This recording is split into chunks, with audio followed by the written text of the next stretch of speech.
സ്വാലിഹ് നബി ഇസ്ലാമിക വിശ്വാസമനുസരിച്ച് അല്ലാഹു ആദ് സമുദായത്തിനു ശേഷം ഭൂമിയിലേക്ക് നിയോഗിച്ച പ്രവാചകനാണ് സ്വാലിഹ് നബി തമൂദ് ഗോത്രത്തിലേക്കാണ് അദ്ദേഹം പ്രവാചകനായി അയക്കപ്പെട്ടത്.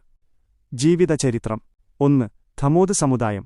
ആദ് സമുദായത്തിന്റെ നാശത്തിനുശേഷം അറേബ്യൻ ഉപദ്വീപിന്റെ വടക്കുപടിഞ്ഞാറൻ ഭാഗത്ത് ഹിജ്ർ ഇന്നത്തെ മദായിൻ സ്വാലിഹ് വസിച്ചിരുന്ന ശക്തരും വൈദഗ്ധ്യമുള്ളവരുമായ ജനവിഭാഗമായിരുന്നു തമൂദ്.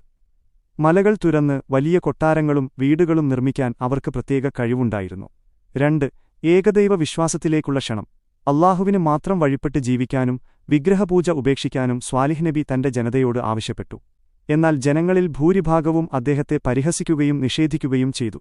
3. ഒട്ടകത്തിന്റെ അത്ഭുതം. ആയത്ത്.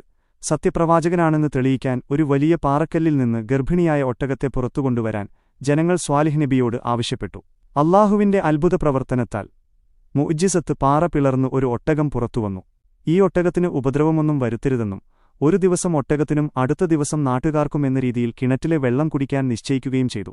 4. ശിക്ഷയും നാശവും. അധർമ്മകാരികളായ ജനങ്ങൾ അല്ലാഹുവിന്റെ കൽപ്പന ലംഘിച്ച് ഒട്ടകത്തെ അറുത്തുകൊന്നു. ഇതിനെ തുടർന്ന് 3 ദിവസത്തിനകം അല്ലാഹുവിന്റെ ശിക്ഷ അവരിലേക്ക് വന്നു. അതിശക്തമായ ഭൂകമ്പവും ഘോരശബ്ദവും സ്വൈഹത്ത് മൂലം തമൂദ് സമുദായം പൂർണ്ണമായി നശിച്ചു. സ്വാലിഹ് നബിയും അദ്ദേഹത്തിൽ വിശ്വസിച്ച ഒരു കൂട്ടം ആളുകളും രക്ഷപ്പെട്ടു. ശരീരപ്രകൃതി. ഇസ്ലാമിക ചരിത്രഗ്രന്ഥങ്ങളിലും ഹദീത്ത് വ്യാഖ്യാനങ്ങളിലും സ്വാലിഹ് നബിയുടെ ശരീരപ്രകൃതിയെക്കുറിച്ച് പരാമർശിക്കുന്നത് താഴെ പറയുന്ന രീതിയിലാണ്. മിതമായ പൊക്കവും സൗന്ദര്യവുമുള്ള ശരീരപ്രകൃതിയായിരുന്നു അദ്ദേഹത്തിന്റേത്.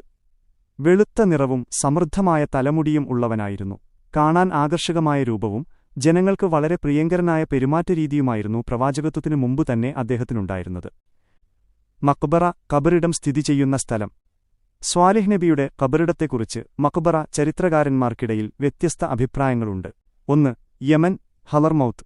ഏറ്റവും പ്രശസ്തമായ ഒരു അഭിപ്രായമനുസരിച്ച് തമൂദ് സമുദായത്തിന്റെ നാശത്തിനുശേഷം സ്വാലിഹ് നബി യമനിലെ ഹളർമൗത്തിലേക്ക് ഹദ്രമൗത്ത് കുടിയേറുകയും അവിടെ വെച്ച് മരണപ്പെടുകയും ചെയ്തു എന്നാണ്. അവിടെ അദ്ദേഹത്തിന്റെ പേരിലറിയപ്പെടുന്ന ഒരു മഖ്ബറയുണ്ട്.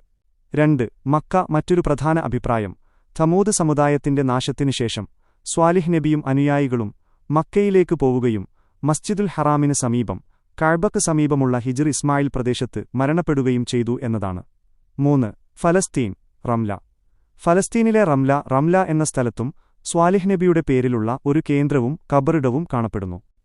ശ്രദ്ധിക്കുക, പുരാതന പ്രവാചകന്മാരുടെ ഖബറിടങ്ങളുടെ കൃത്യമായ സ്ഥാനം ചരിത്രപരമായി പൂർണ്ണ ഉറപ്പുള്ളതല്ലെങ്കിലും യമനിലെയും മക്കയിലെയും നിവേദനങ്ങളാണ് കൂടുതൽ പ്രചാരത്തിലുള്ളത്.